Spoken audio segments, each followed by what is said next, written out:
और अब आपके लिए देखना जरूरी है कि यूक्रेन बॉर्डर पर मोदी की सेना भारतीयों को सुरक्षित निकालने के लिए कैसे काम कर रही है।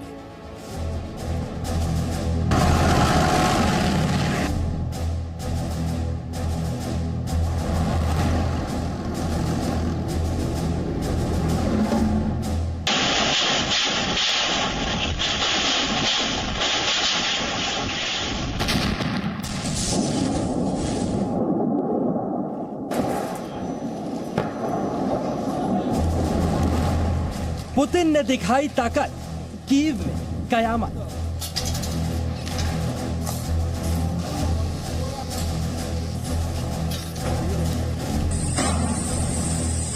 आखिरी अलर्ट, खाली करो कीव।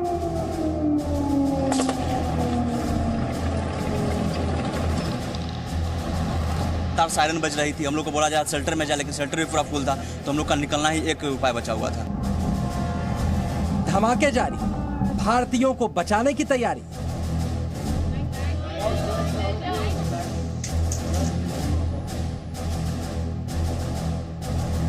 प्रधानमंत्री जी ने जो एक मंत्री लेवल तक का एनवॉय भेजने का मतलब ही है कि हमारा टॉप प्रायोरिटी हमारे नागरिकों को सही सलामत अपना देश लेके आना। जब सब भागे, मोदी आए आगे।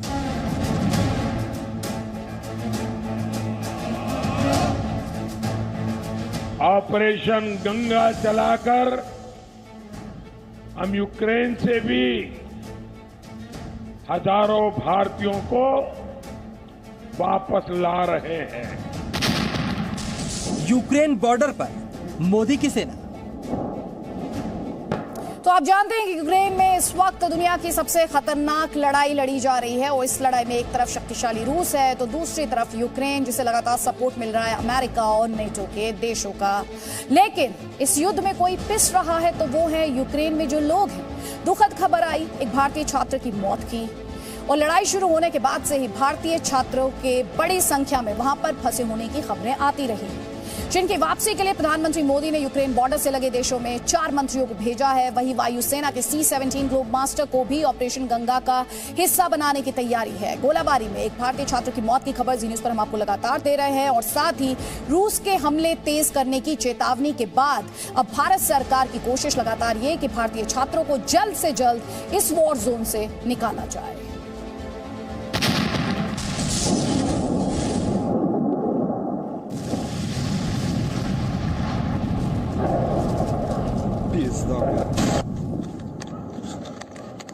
Я ебал в рот।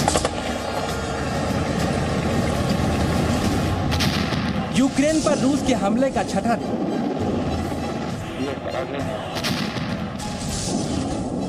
यूक्रेन के बड़े शहरों खासकर कीव और खार्किव पर रूस ने हमले की तीव्रता बढ़ा दी है। इसके बाद यूक्रेन पर हमले की जो तस्वीरें सामने आ रही हैं, उन्हें देखकर यूक्रेन ही नहीं दुनिया भी दहशत में है। यूक्रेन का दावा है कि रूसी सेना खार्किव पर क्लस्टर बम और वैक्यूम बम जैसे विनाशकारी हथियारों का इस्तेमाल कर रही है और कुछ तस्वीरें भी इस दावे की तस्दीक कर रही हैं। खार्किव की प्रशासनिक इमारत पर हमले के इस वीडियो को देखिए। इस धमाके की चपेट में जो आया खत्म हो गया, इमारत भी जमींदोज हो गई। इसके अलावा यूक्रेन की राजधानी कीव की तरफ रूस की सेना का 64 किलोमीटर लंबा काफिला बढ़ रहा है। इस काफिले में रूस की सेना के सबसे घातक हथियार शामिल हैं, यानी कीव के लिए आने वाला वक्त बेहद खतरनाक साबित होने जा रहा है और खतरा उन सभी लोगों को है जो इस वक्त कीव और यूक्रेन के दूसरे बड़े शहरों में मौजूद हैं। परेशान करने वाली बात यह भी है कि अभी भी बड़ी संख्या में भारतीय यूक्रेन के अलग अलग शहरों में फंसे हुए हैं और हालात को बिगड़ता देख अब भारतीय दूतावास ने सभी भारतीयों को जल्द से जल्द कीव छोड़ने के निर्देश दे दिए हैं। इस खबर के साथ ही यूक्रेन में फंसे भारतीयों के परिवार वालों के दिल की धड़कनें बढ़ गई और खार्किव से आई भारतीय छात्र नवीन शेखरप्पा की मौत की खबर सबको सदमा दे गई। इस खबर के बाद एक बात तो साफ हो गई कि अब किसी भी कीमत पर यूक्रेन से सभी छात्रों को जल्द से जल्द बाहर निकालना होगा, जिसकी कोशिश पहले ही शुरू की जा चुकी है। एक तरफ यूक्रेन से लगातार फ्लाइट्स दिल्ली और मुंबई पहुंच रही हैं। भारतीय छात्रों की वतन वापसी हो रही है। जो युद्धग्रस्त यूक्रेन से भारत लौट कर आ गए हैं, उनके चेहरे पर खुशी है, उनके अपनों के चेहरे पर भी खुशी है। भारत सरकार के मंत्री इन सभी छात्रों की अगवानी करने एयरपोर्ट पर पहुंच रहे हैं और वतन वापसी के बाद छात्रों को भारतीय होने पर गर्व महसूस हो रहा है।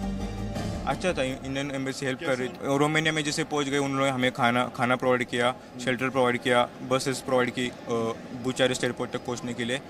पूरी मतलब सुविधा थी रोमानिया से लेके यहाँ तक। हम लोग इवैक्यूएशन करा रहे हैं गवर्नमेंट, उसमें पहले थोड़ा सा कुछ प्रॉब्लम था, लेकिन अब गवर्नमेंट जो है अच्छा कर रहे हैं। लेकिन चुनौती अभी खत्म नहीं हुई।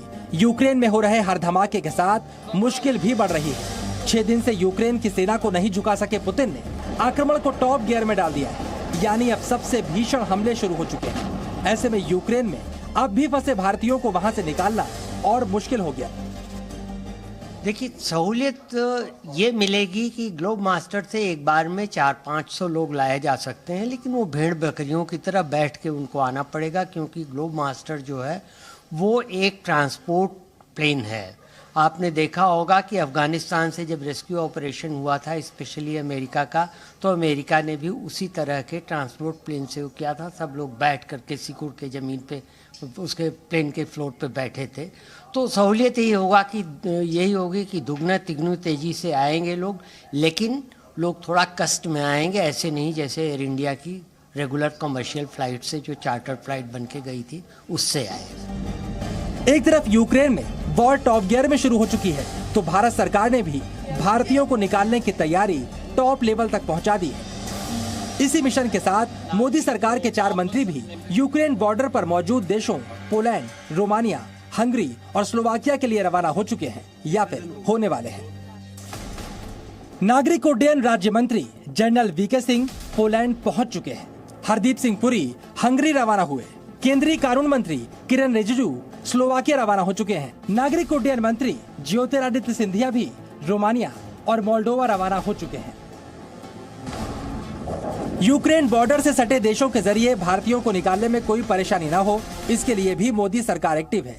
खुद प्रधानमंत्री नरेंद्र मोदी ने रोमानिया और स्लोवाकिया के प्रधानमंत्री से बात की। प्रधानमंत्री मोदी ने रोमानिया के प्रधानमंत्री से यूक्रेन से भारतीय छात्रों को निकालने को लेकर चर्चा की और उनके सहयोग की सराहना की। रोमानिया ने भारतीय छात्रों को बगैर वीजा के प्रवेश दिया है। इसके अलावा स्पेशल फ्लाइट्स को भी अनुमति दी है। प्रधानमंत्री ने स्लोवाकिया के पीएम एडवर्ड हेगर से भी फोन पर बात की।